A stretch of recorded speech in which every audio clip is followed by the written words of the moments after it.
c'est la fin de la période pour les questions et commentaires et nous avons... Concludes the question and comment period.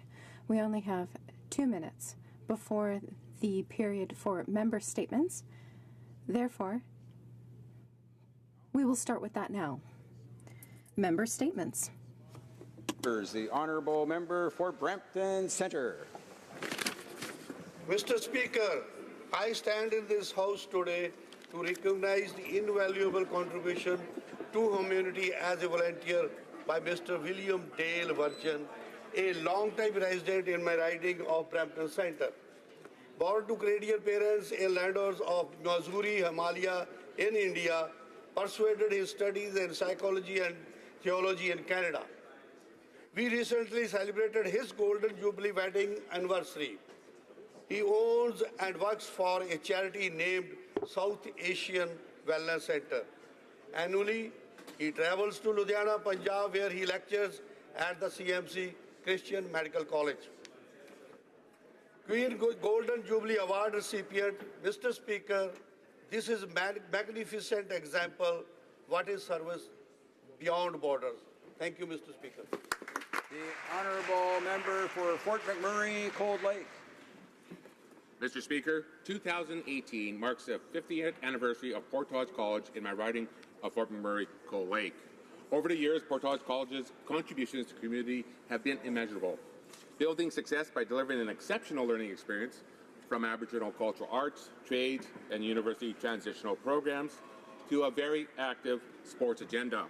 Also working closely with industry, First Nations, and Métis to provide programs that are relevant to the region and economic realities. I'm very proud that I played a small part of the amazing 50-year journey as one of the first power engineering students in 1985. Lethbridge campus has been offering a broad range of quality programs since 1968 and expanded to Cold Lake, St. Paul, Boyle, and many satellite campuses spread across northern Alberta. A special thanks to everyone who contributed to Portage College's 50 years of excellence. Thank you, Mr. Speaker. The Honourable Member for West Nova. Thank you, Mr. Speaker. We know that mental illness touches us all, some more personally than others.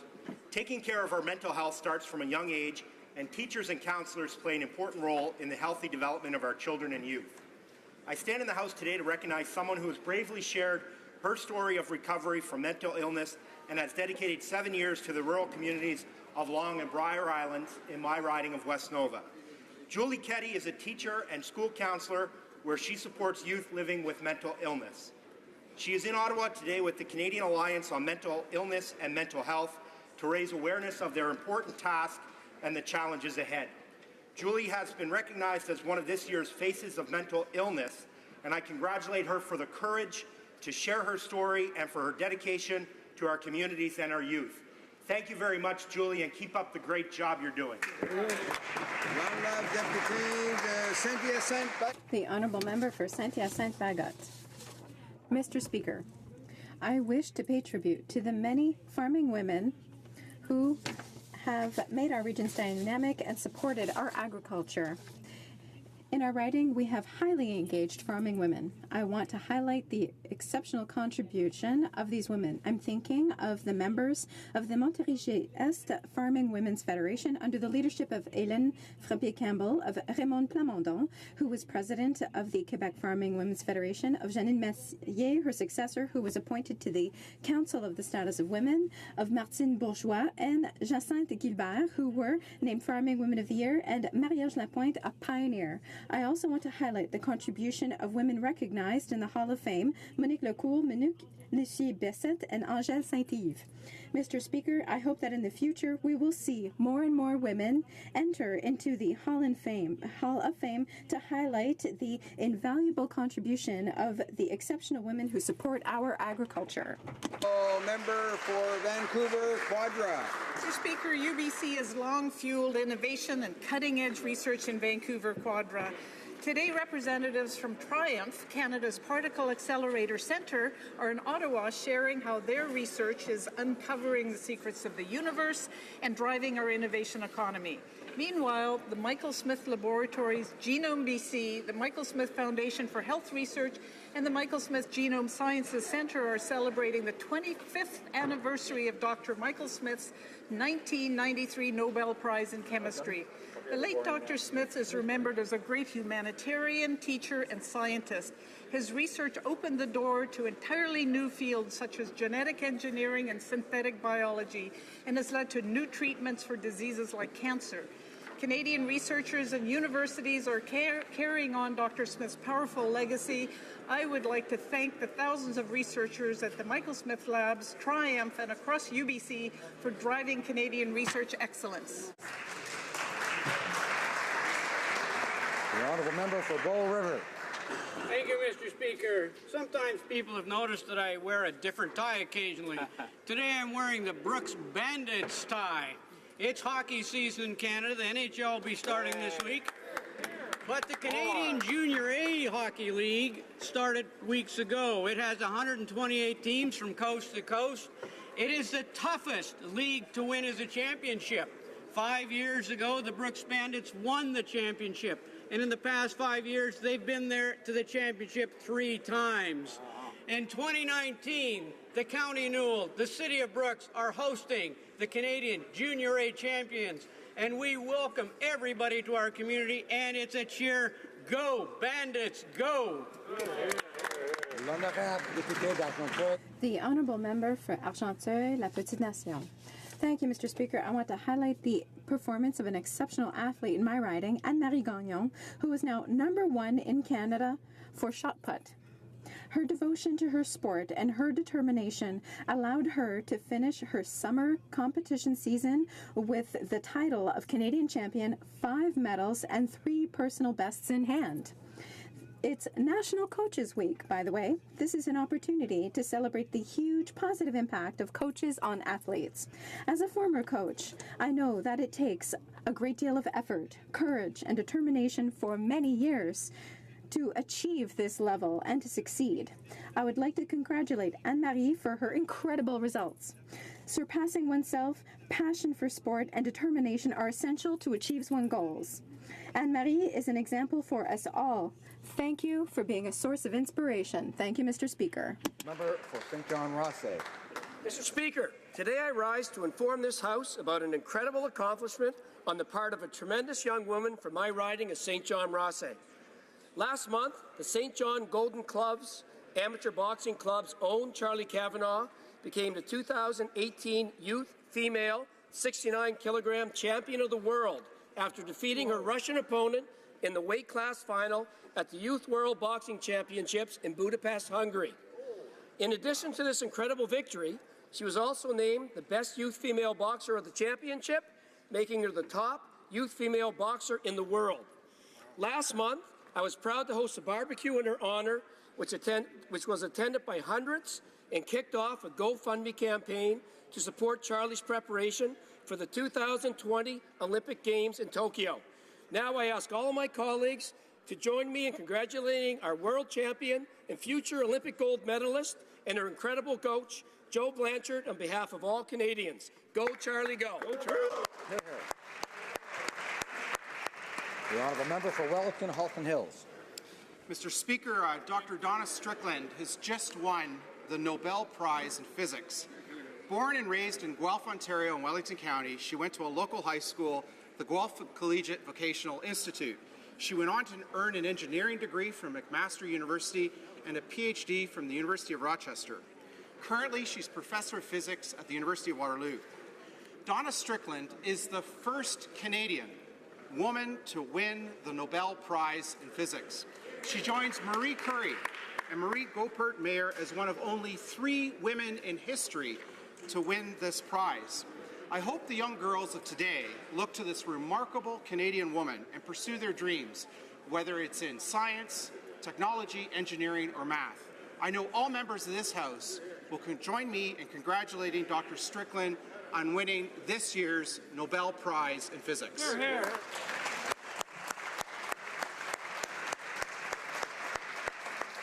The honourable member for Spadina, Fort York. Mr. Speaker, it hurts to say this, but Toronto is not the centre of the universe. Unfortunately, it's the centre of child poverty in Canada. Despite historic investments in children, and families and housing by this government, more than 1 in 4 Toronto children live in poverty. According to a Social Planning Council report that's been released, in some federal ridings in Toronto, this number is as high as 50%. What's even more disturbing is that a child's race and immigration status are now becoming key determinants to economic hardship. Indigenous children are even worse off, according to the report, and this is shameful. It's heartbreaking. It's wrong, and it must be addressed now, because tackling poverty requires governments to invest. It's complex, but the cost of doing nothing is incredibly expensive. Health costs, public safety impacts, the cost of education are all affected. It's simply cheaper to fight poverty than it is to tolerate it. I'm proud to be part of a government that understands this and is making a difference. And since taking office, we've invested $22 billion in programs that have lifted 650,000 people out of poverty. But when it comes to... Member for Winnipeg North.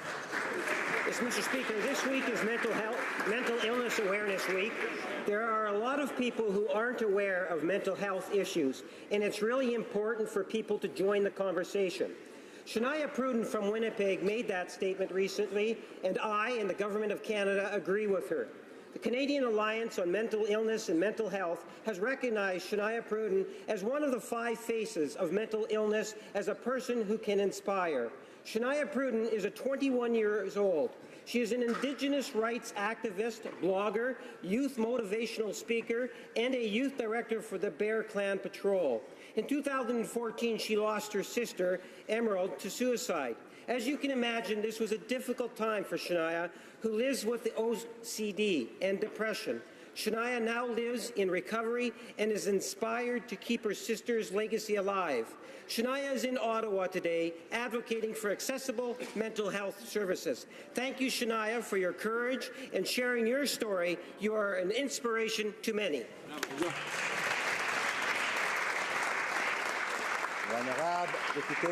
The Honourable Member for Richmond Arthabaska. Mr. Speaker, thousands of Quebecers made themselves heard yesterday through their right to vote. The majority chose change in the form of Coalition Avenir Québec.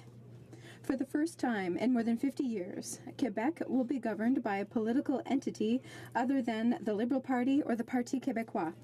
On behalf of all the members of the Conservative Party of Canada's caucus, I want to congratulate the new Premier-designate, François Legault, as well as his 73 MLAs.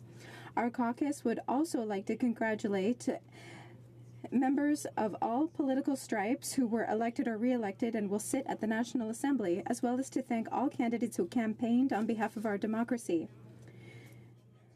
As has always been the case, the new government of Quebec will be able to count on the total cooperation of the Conservative Party of Canada to accomplish together great things for Quebec and for Canadians, such as reducing the tax burden, decentralizing authority, and ensuring sound management.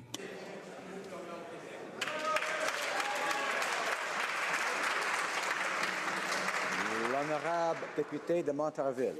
The Honourable Member for Montarville. Mr. Speaker, I'm pleased, as the representative for the Interparliamentary Group for Canada and Germany, to highlight the month of German heritage. Our two countries are diversified and intense. For example, our commercial trades are as important as the one with France and Great Britain. Mais l'Allemagne est plus qu'un partenaire commercial. Germany is more than a trading partner. This is an ally with whom we share democratic values, the values of equality and social justice. Many exchanges and consultations have occurred about immigration. That shows just how our concerns are similar. Also, Willkommen heißen. Wir freuen uns, dass Sie Ihre Kultur und Tradition in unser Land mitgebracht haben und Sie diese uns teilen. Vielen Dank.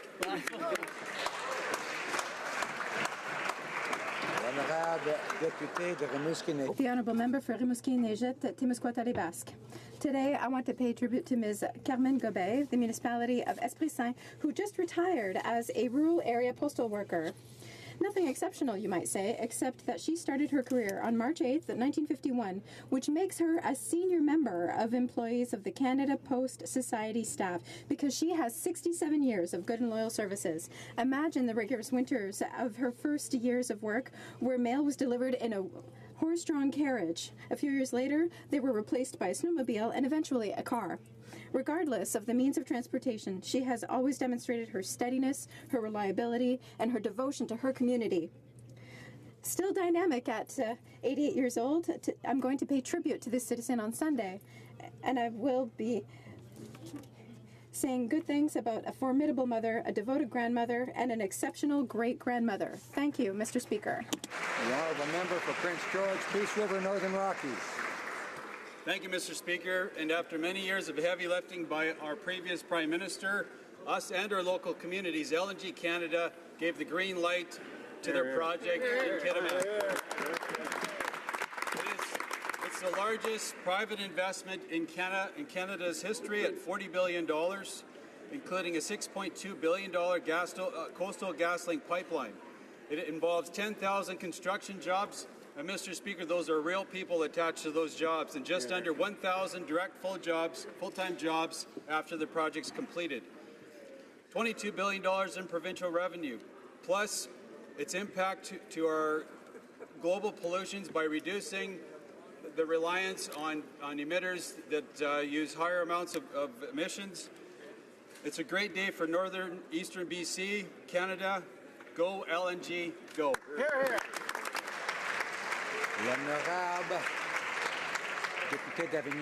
The Honourable Member for Avignon, La Métis, Matane-Matapédia.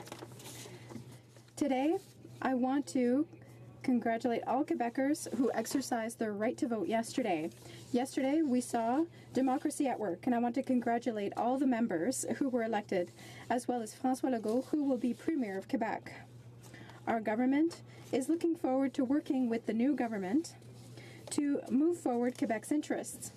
Together, we will continue to defend workers, create good jobs, and build a strong economy for all of Quebec's regions.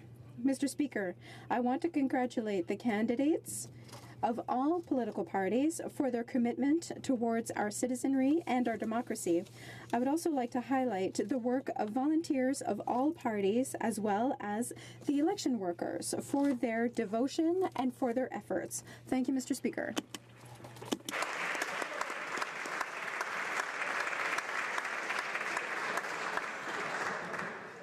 Oral questions, questions orales. The Honourable Leader of the Opposition.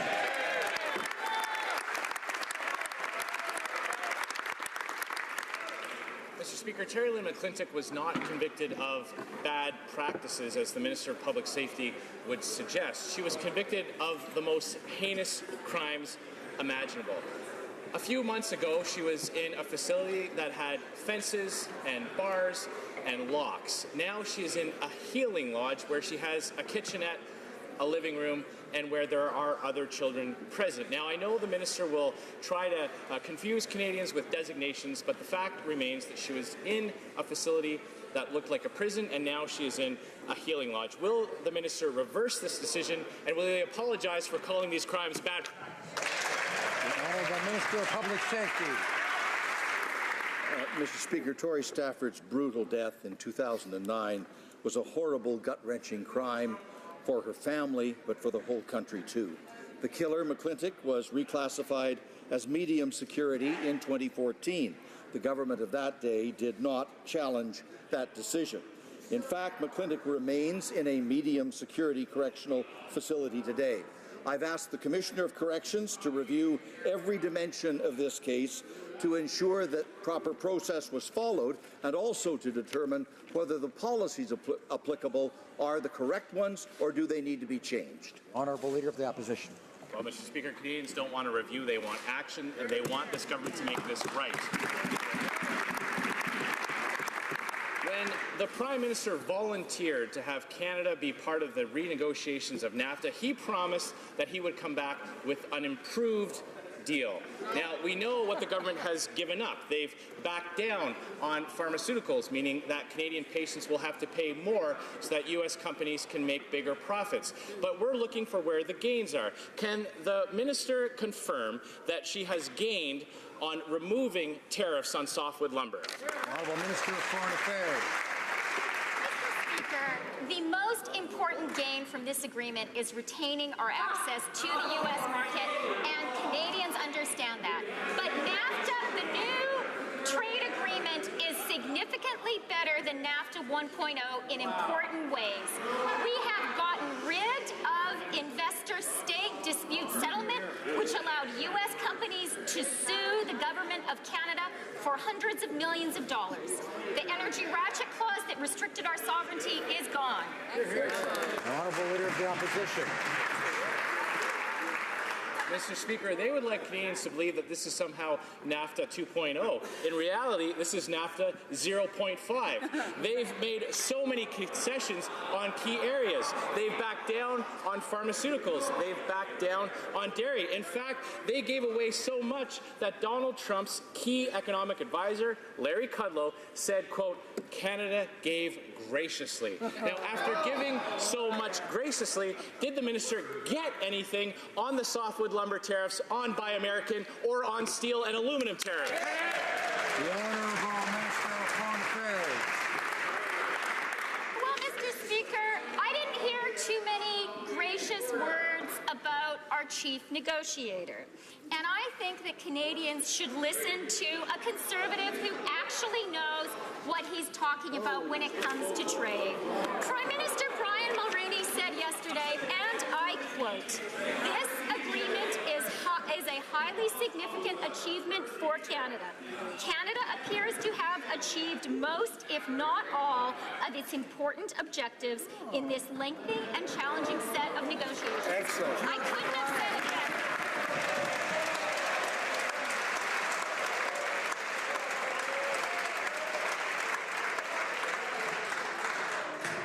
Alors, Order.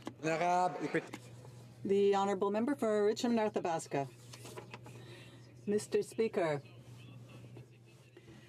the aluminum sector, the steel sector, and the softwood lumber are all important sectors that represent thousands of jobs in Quebec and Canada. However, they were sacrificed by the Liberals to President Trump.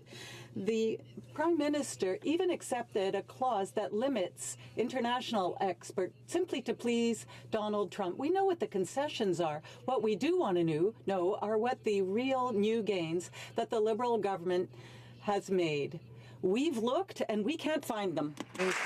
The Honourable Minister of Foreign Affairs. Mr. Speaker,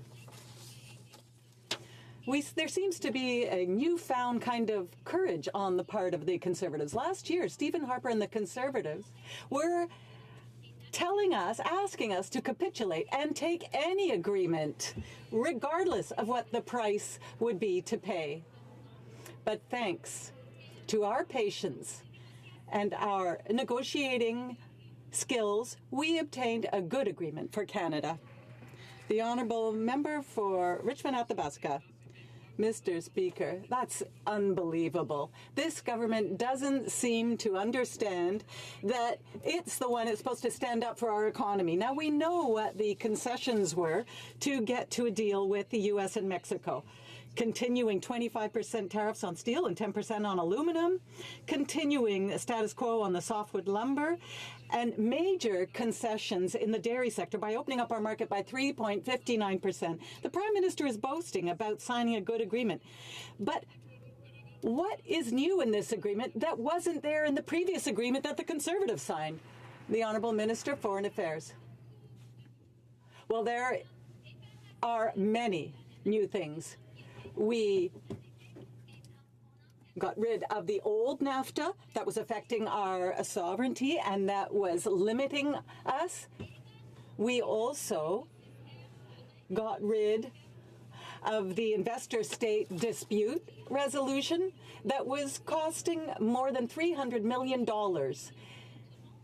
And the new rules in the automobile sector will protect Canadian workers. Gets its turn, and the other side gets its turn. We'll listen to what the other side has to say. What I was saying is that members don't seem to understand that one side gets its turn and the other gets its turn, and we listen to each side. It's a novel concept, I realize.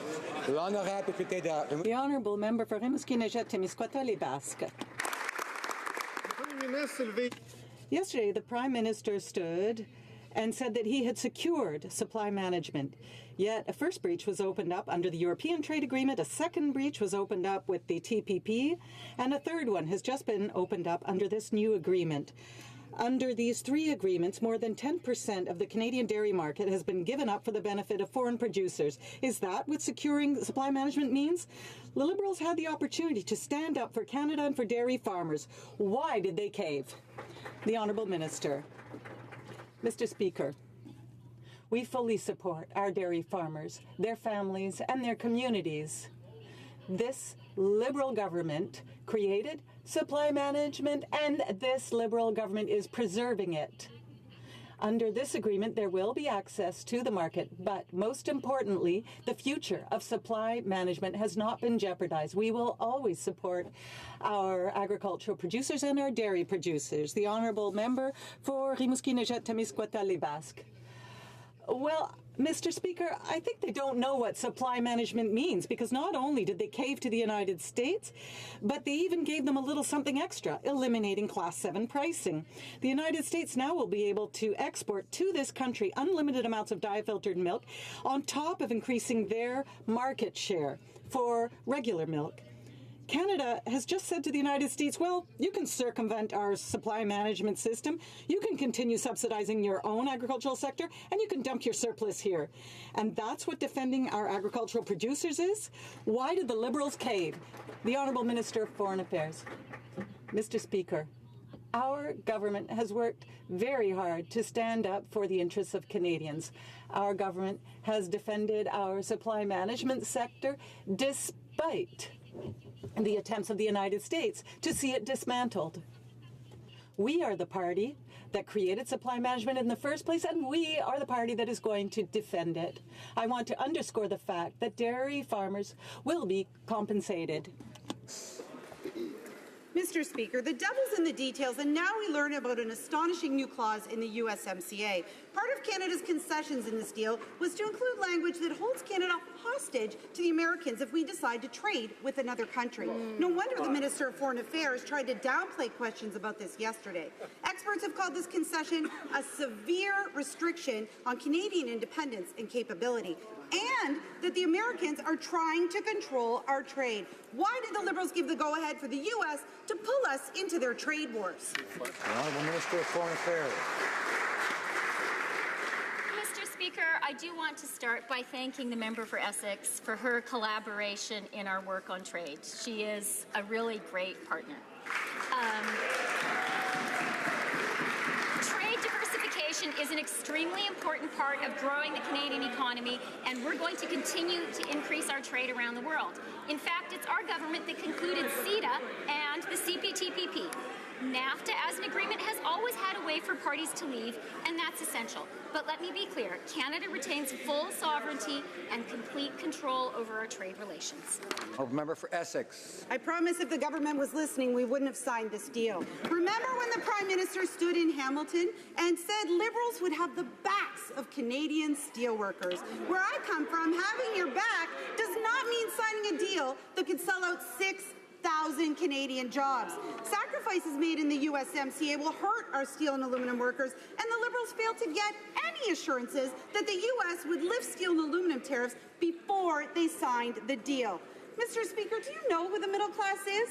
Steel and aluminum workers. How can this Prime Minister turn his back on them? What about the Honourable Minister of Foreign Affairs? Mr. Speaker, this is a question which is very, very close to my heart, and I want to assure Canada's steel and aluminum workers that we are 100% with them. And that is why when the illegal Section 232 tariffs were imposed on Canada, our government did not hesitate. We responded immediately in a measured dollar-for-dollar response. That is standing up for our steel and aluminum workers, and that is what we're going to continue to do. Honourable Member for Niagara West. Mr. Speaker, in the USMCA trade agreement, the U.S. made no concession while Canada made many. Canadians will now pay more for drugs and lose the protection to have their personal data stored here in servers in Canada. Our farmers are being hurt. Our steel and aluminum sectors are being tariffed still.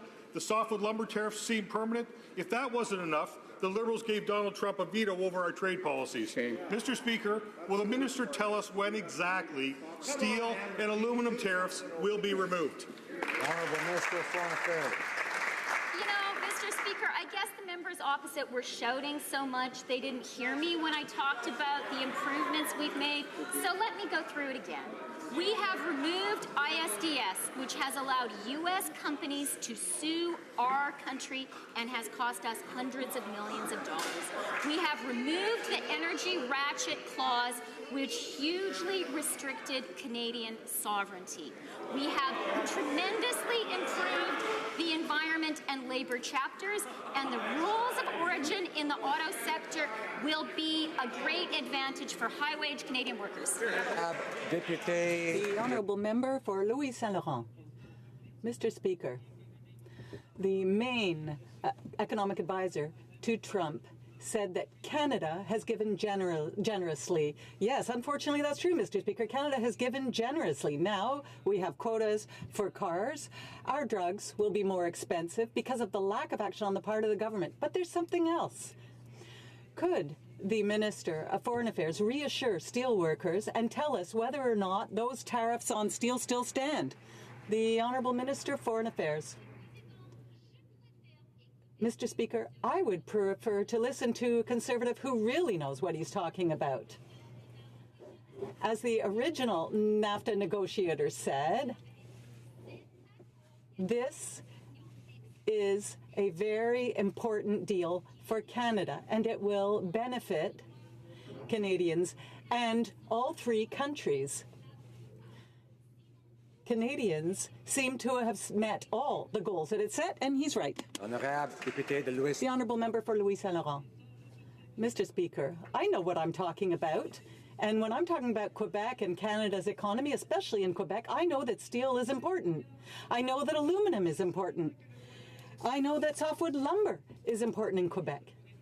Could the Minister of Foreign Affairs tell us whether yes or no there are still tariffs on softwood, steel and aluminum, because that is important in Quebec and Canada? The Honourable Minister of Foreign Affairs.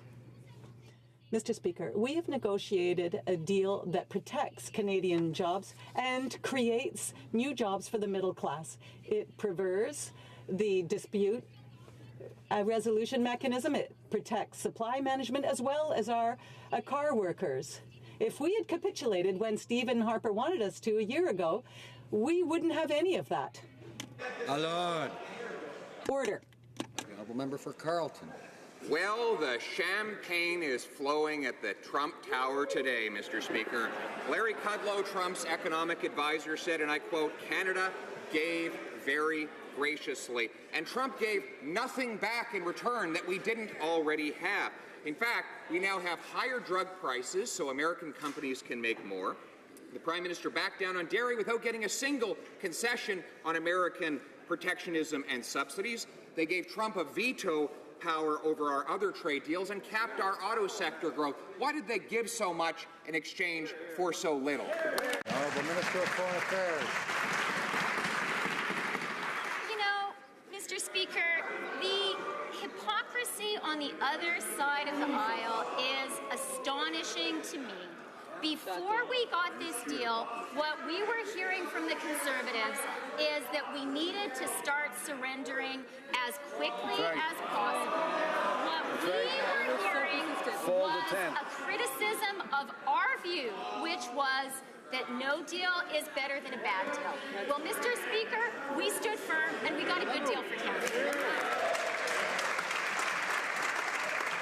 Member for Carleton. They did warn us about a bad deal, and now we see exactly what it looks like, Mr. Speaker.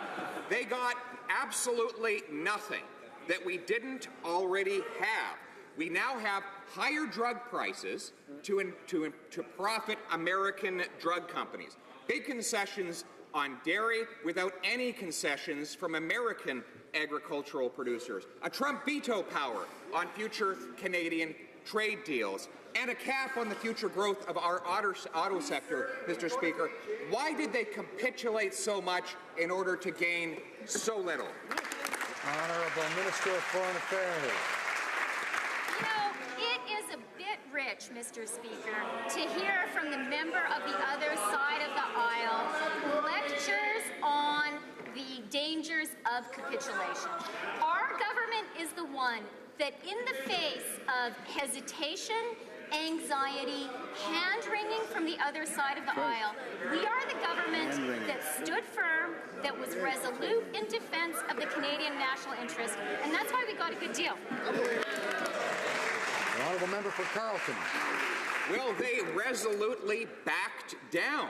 They backed down on drug prices, which will be higher for Canadians, seniors, and Canadian patients. They backed down on agriculture without getting a single concession from the powerful American farm lobby. They backed down on Trump's veto power over our ability to sign our own trade deals, and they backed down by allowing Trump to impose a cap on future exports of Canadian autos. Mr. Speaker, again, why did they capitulate so much to get so little? The Honourable Minister of Foreign Affairs. Again, Mr. Speaker, it is very easy the day after to preach strength and firmness, and that is not what we were hearing before this deal got done. But let me correct the member opposite on a factual point, because it's important to tell the truth to Canadians.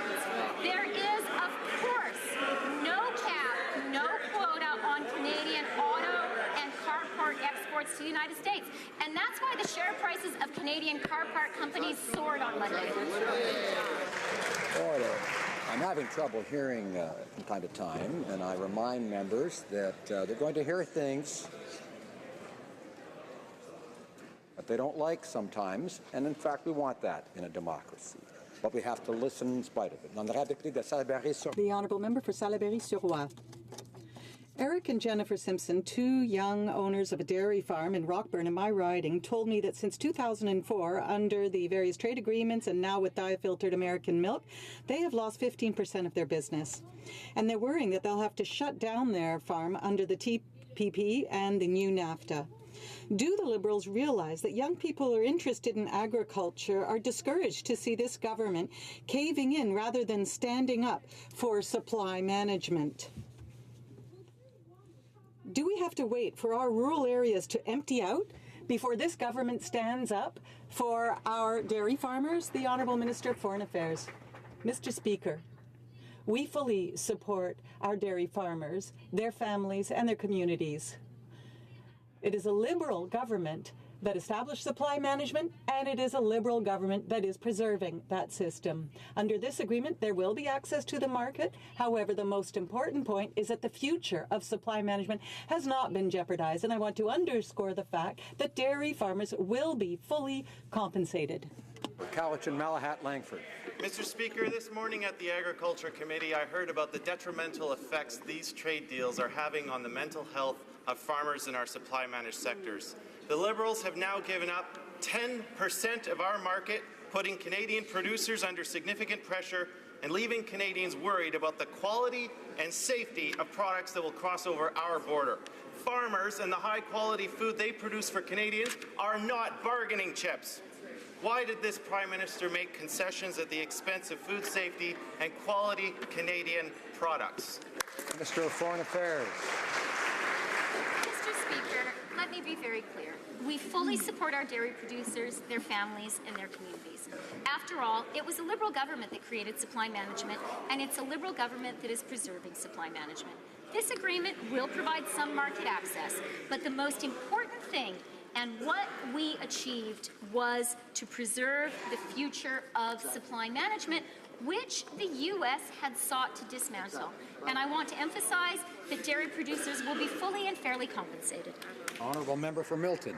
Thank you, Mr. Speaker. Mr. Speaker, today we're debating in the House our motion to ask the government to take some action with respect to Terry Lynn McClintic being moved from a medium security facility with bars to a healing lodge that has a living room, a kitchenette, and children within. Mr. Speaker, I'd like to know from the government, will they be voting in favour of our motion today and taking action in this despicable decision? The Honourable Minister of Public Safety. Mr. Speaker, cases like this one are heart-rendering for all Canadians and especially for the families of the victims. Through the review that I have requested, we'll determine whether all relevant policies were properly followed. And more than that, Mr. Speaker, the Correctional Service of Canada will examine the very nature of those policies to ensure that they are, in fact, right and proper for inmate management, for public safety, and to ensure that justice is done in this case and every other case. Member for Milton. Mr. Speaker, I'm going to take a glimmer of hope that this case may actually have some action on it, but I doubt it because, after all, this is the minister who said that Terry McClintock's crimes were nothing more than bad practices. And I'm wondering if he'd like to take the opportunity in this question to actually stand up and apologize for doing that, or maybe just tell us, does he regret what he said? Yeah. Honourable Minister of Public Safety. Mr. Speaker, here, the crime involved was absolutely horrible. And we all recognize that brutal, painful fact. What we are trying to do is to make sure that in this case and in every case, justice is not only done, but seen to be done. And we will await anxiously to see what the result of the review is. Honourable Member for Lethbridge. Mr. Speaker, over and over we listen to this government as they shirk responsibility and try to put it somewhere else. Today we're giving them the opportunity with the motion that we have on the floor to side with Tori and her family. We're asking them to reverse the decision that moved McClintock to a healing lodge in Saskatchewan. Now we're talking about someone who has been convicted of first-degree murder and was granted 25 years without parole. Now today we have a motion on the floor calling on the Prime Minister to do the right thing, the moral thing, and to reverse the decision to move Tori's killer to the healing lodge. Will he stand with us? Honourable Minister of Public Safety. Mr. Speaker, the whole purpose of the review is to examine the decision-making process, to make absolutely certain that that process was properly followed, that all policies were properly applied, policies that have been in existence for more than a decade, Mr. Speaker, and to identify where those policies may need to be changed for the future. It's obviously important to make sure that process is done right. Honourable Member for Elgin, Middlesex, London. Mr. Speaker, on April 9th, the family and the community started their search for Tori Stafford. The search continued for 99 days. On July 19th, Tori's lifeless body was found. The family, the community, and the entire region was devastated by this heinous murder. Today, all members of Parliament have the opportunity to do what is right and to send a clear message to Canadians that victims come first and that killers must remain behind bars. Will this government support today's motion to send McClintock back to where she belongs, behind bars? Honourable Minister of Public Safety. Mr. Speaker, the crime involved here is absolutely horrible. It's a crime that shocks all Canadians, and obviously it has resulted in great grief for the family. The decision to reclassify this particular offender took place in 2014. Mr. Speaker, we're going to look at that decision and every subsequent decision to make sure that the law and the process was properly applied, and where those laws and processes need to be changed, they will be. The Honourable Member for Saint-Hyacinthe-Bagot. Mr. Speaker, 3.5 people in Canada, including our seniors, do not have the means to pay for their prescription drugs. And the result, they have to make the heartbreaking choice between buying their medication or food, a choice no one should have to make. This government should be working with their partners, provinces and territories to bring down the price of drugs. But instead of that, they've signed a bad agreement with President Trump, which will see prices rise. My question is simple. When will we see pharmacare for all? The Honourable Minister of Foreign Affairs. Mr. Speaker, our government has taken initiatives to see that Canadians will pay less for their prescription drugs. It's very important. We're working with provinces and territories to make drugs more affordable. We have the Pharmaceutical Alliance, and we will be spending more than $140 million to improve access and to help people in terms of health care. Well, this government just made drugs more expensive. We know that Canadians pay among the highest prices for prescription drugs in the world, and 1 in 4 Canadians skips necessary medicine because of cost. Yet the Liberals just signed a trade agreement with the U.S. and Mexico that extends the data protection for biologic drugs, the fastest growing segment in healthcare spending, making medicines crucial for Canadians' health more expensive. With Canadians struggling to afford medication, why would this government agree to a trade measure that increases the cost of prescription medicine? Honourable Minister of Foreign Affairs. Mr. Speaker, our government knows how proud Canadians are of our public health care system, and rightly so. We continue to work with the provinces, territories, and our partners to lower drug prices and provide timely access to medicine. This is a crucial issue for our government. We also look forward to attracting further medical research to Canada. Our government will always stand up for our public health care system. Member for Surrey Newton. There is a great news today for the Canadian economy. LNG Canada announced it will move forward with a $40 billion project in BC. This will be the largest private sector investment in Canadian history, and great news for the British Columbians and for all Canadians who will benefit from jobs and investment. Could the Minister inform this House why Canada is a world-class destination for the investment in the energy sector? Minister of Natural Resources. Mr. Speaker, today is a great day for Canada. The announcement made by the LNG Canada of investing $40 billion into LNG sector is a vote of confidence in Canada's energy sector. This is the single largest private sector investment in Canada's history. It will create 10,000 jobs, billions of dollars in new revenue, and hundreds of millions of dollars for contracts with Indigenous businesses. Mr. Speaker, Canada is positioned to be a leader in the LNG sector.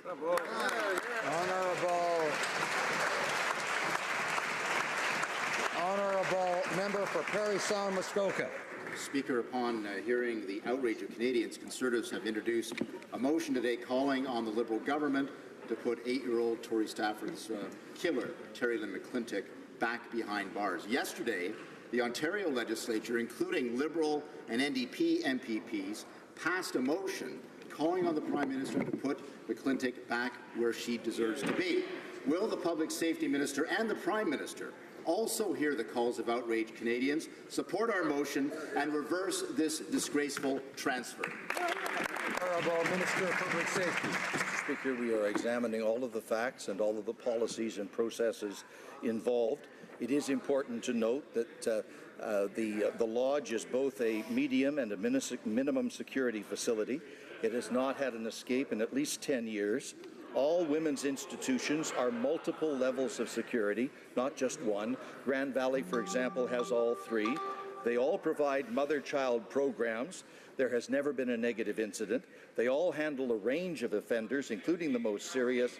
Indeed, under the Conservative government for 10 years, dozens of murderers were assigned to healing lodges. The honourable member for Parry Sound Muskoka.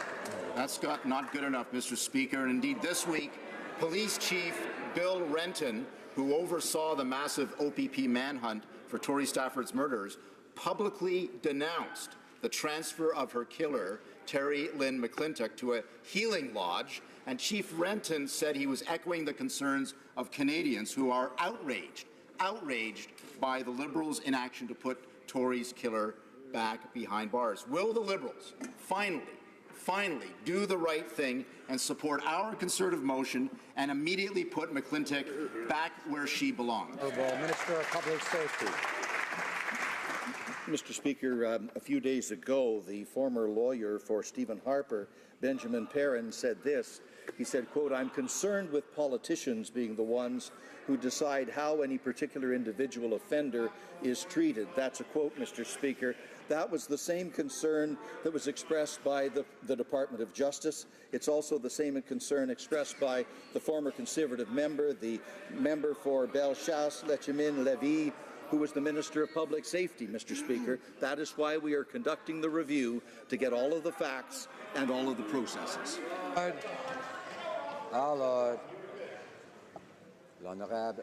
honourable member for Beauport-Côte-de-Beaupré-Île-de-Charlevoix. Mr. Speaker, Terry Lynn McClintic committed a heinous crime in the horrible murder of 8-year-old Tory Stafford. And leaving lifelong wounds with her parents. McClintock was found guilty of murder in the first degree and was sentenced to 25 years in prison, not to a sentence to be served in a healing lodge where there are children. To prove to Canadians that the rights of victims come before those of criminals, will the Liberals do the right thing and vote in favour of our motion today? The Minister of Public Safety.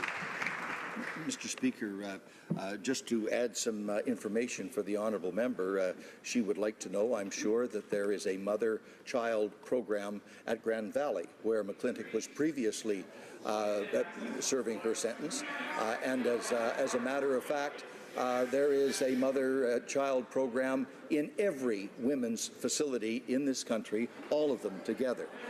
And there has never been an incident, Mr. Speaker. Obviously, it is important to make sure that children are always protected, and they are our first priority. A member for Sarnia-Lambton. Well, Mr. Speaker, Canadians are outraged that convicted child killer Terry Lynn McClintock is serving her time in a healing lodge that doesn't even have a fence. Children are often present in this place where there are no restraints on McClintock's ability to interact with these children. Will every Liberal in this place do the right thing and support our motion to have her put back behind bars? Honour the Minister of Public Safety. Mr. Speaker, again, to examine the solution that the honourable member is proposing, there is a mother-child program at Grand Valley, which is where they are suggesting that McClintock go, Mr. Speaker. The point is, we have asked the Correctional Service of Canada to examine every element of this decision, including the original decision back in 2014 to reclassify McClintock to medium security, and to give advice as to whether any of those processes were violated or any policy needs. The honourable member for Port Moody Coquitlam. After a decade of Conservative inaction, the Liberals are now following in their footsteps. The Environment Commissioner issued a scathing report today confirming the government is failing marine mammals. Of the 14 endangered or threatened species, the government has no specific measures in place to save 11 of them. Their plan seems to be to wait for disaster to strike before actually doing something. How many more whales will have to die before this government takes action? The Honourable Parliamentary Secretary of the Minister of Fisheries. Mr. Speaker, we accept the Commissioner's report and recommendations, and we continue to take measures to look for more actions to protect our marine mammals, because we know that more work needs to be done. Our government understands the importance of open and transparent consultations to develop effective recovery strategies and action plans. We continue to protect our wildlife and biodiversity, including our endangered species. This means robust species at risk recovery plans, which includes identification and protection of critical habitat to support species recovery. Honourable member for Rosemont-la-Petite-Patrie. There could be toxic substances all around us, in our lakes, our rivers, in the soil. Even in your chair, Mr. Speaker, we just don't know. All this is because the government is incapable of doing what they have to do to protect people against toxic products. Looking at Liberals deal with the environment is like looking for people who are trying to find the North Pole without a compass. Will they finally pull their heads out of the tar sands and take these problems seriously? Mr. Speaker, we have thanked the Commissioner for his report, and we will follow the recommendations and protect Canadians and the environment against toxic substances. We will begin to apply recommendations on toxic substances and design an action plan to deal with specific problems, and this with the Minister of Health. Thank you, Mr. Speaker. The Honourable Member for Lévis-Lotbinière. Mr. Speaker, the Liberal government has lost control in the illegal immigrant file. Support organizations are at a complete loss to know how to accommodate these people. They are being accommodated at hotels. Mr. Speaker, how many times and how long are illegal immigrants staying in hotels, and this being paid for by the taxpayer. The Honourable Minister. Mr. Speaker, despite the fabricated statement by my colleague, we are taking decisions, data-based decisions. My colleague knows full well that data shows that we have half the immigrants, irregular immigrants we had last year, despite the Conservatives not respecting their international commitments. We do, and we will act in accordance with Canadian law. This summer, the Liberals told Canadians that scores of illegal border crossers would be housed in Toronto area hotels at taxpayer expense until September the 30th.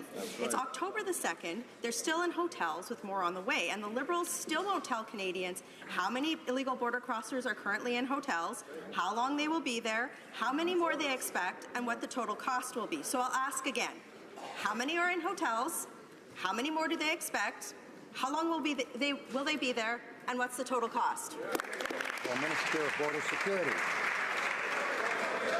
Mr. Speaker, Canadians expect all three orders of government to work together to live up to our legal obligations and to ensure order and safety. And that's why we've remained committed to working with both provinces and municipalities to address together the challenges that we face. The City of Toronto has been working diligently to find a permanent housing solution for the families that are currently housed in a temporary housing facility. We remain committed to working with the City of Toronto and to support them through that important work.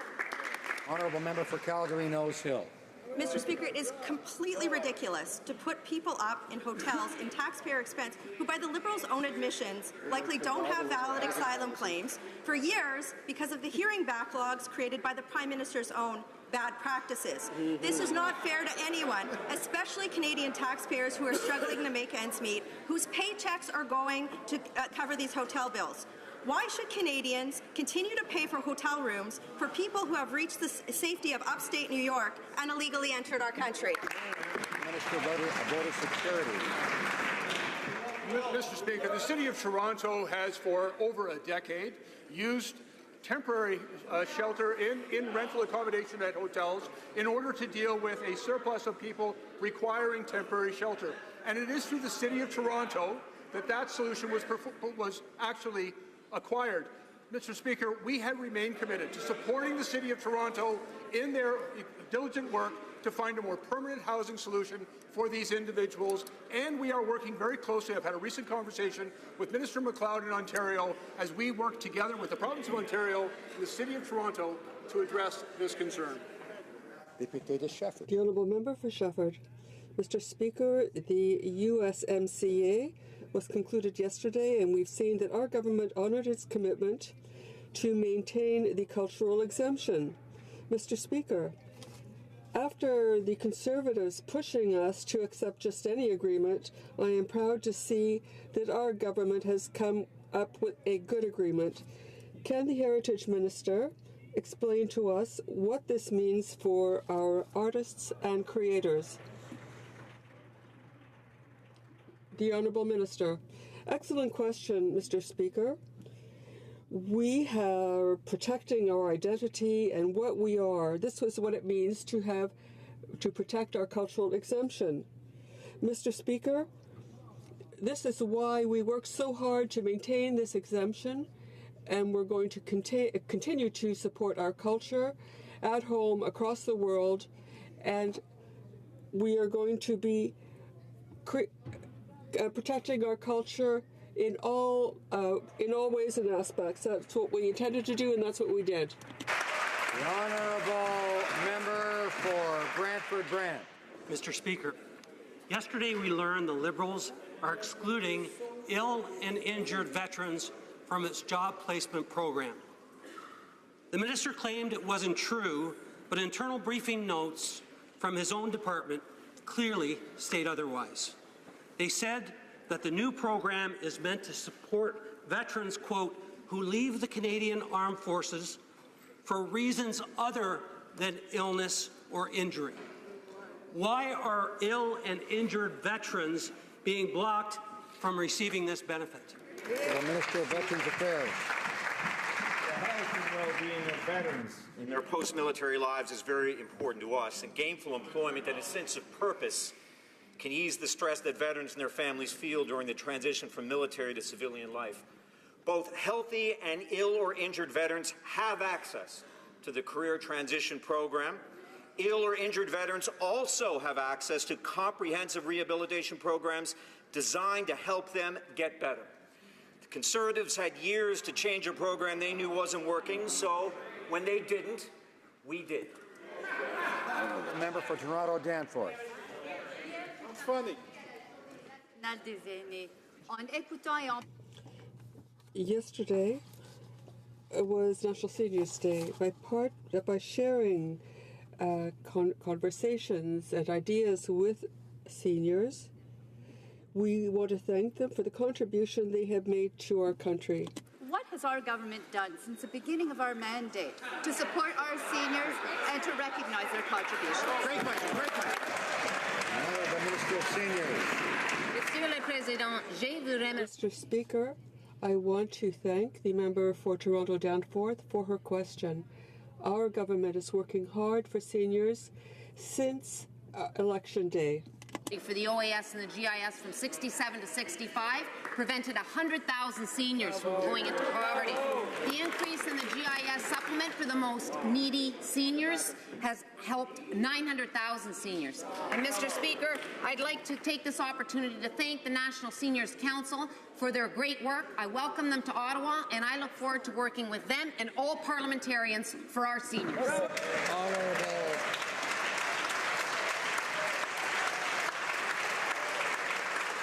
Honourable member for Nanaimo Ladysmith. The Transport Minister must stop letting commercial freighters use the Salish Sea as long-term parking. So said First Nations, community groups and local governments when we met on Friday. They're all harmed by noise, air and light pollution with no benefit to their local economy.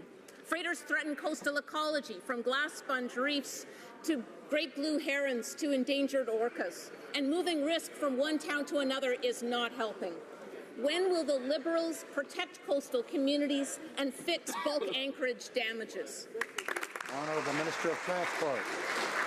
Mr. Speaker, we are very sensitive to the need to protect our coastal regions, and that is why we brought into being the Oceans Protection Plan, something that is unprecedented in Canada's history. At the moment, we are looking at the very specific issue of anchorages. There is a great deal of vessel traffic into the largest port in Canada, the Vancouver Fraser Port Authority, and we are taking steps to try to find a solution to this large amount of traffic in order to respect the communities and Indigenous peoples where temporary anchorages exist at the moment.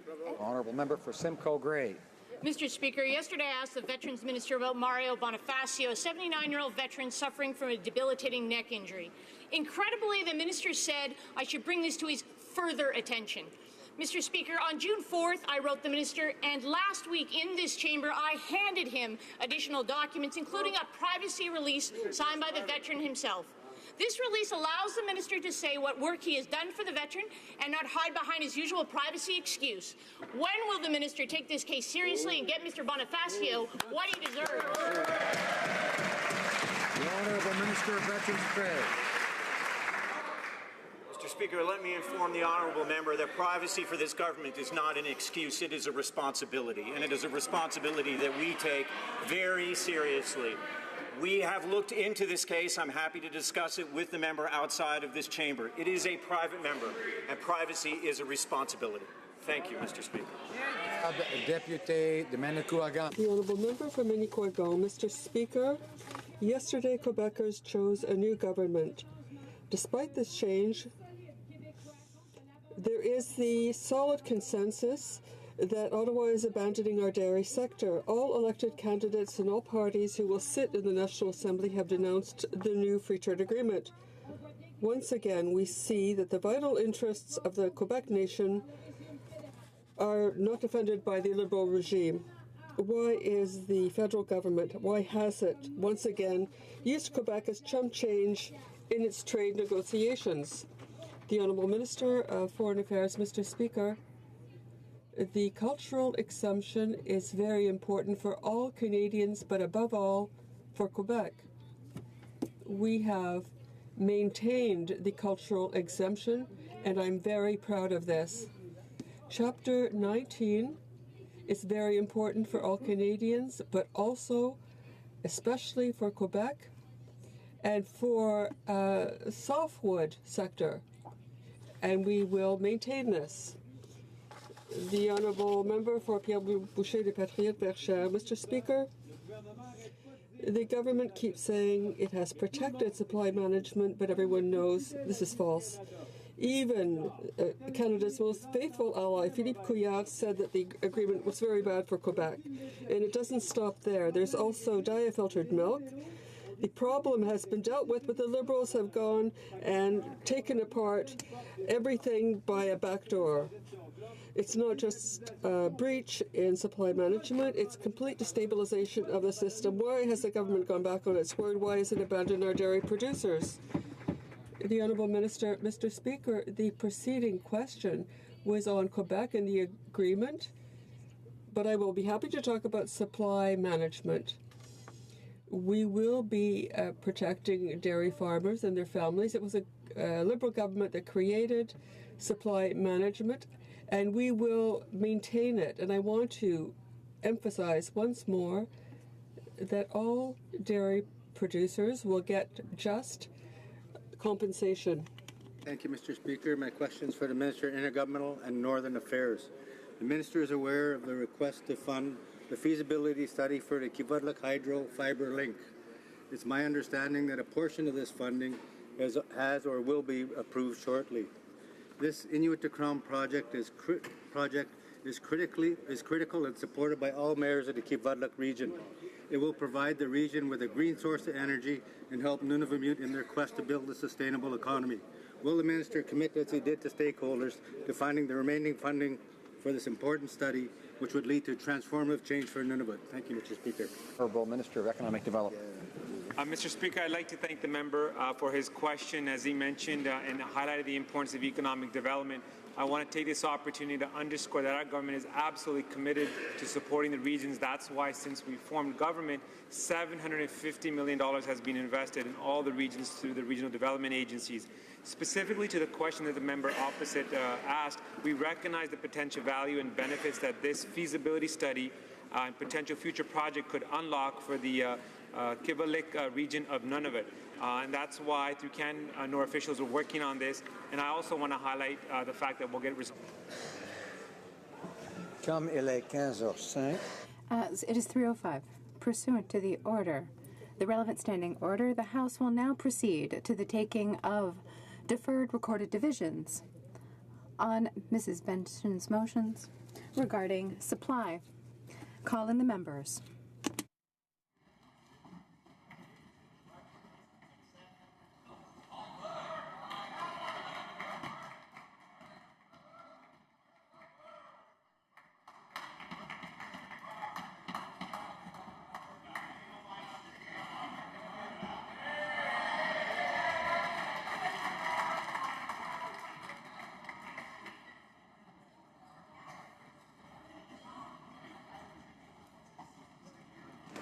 The question is as follows.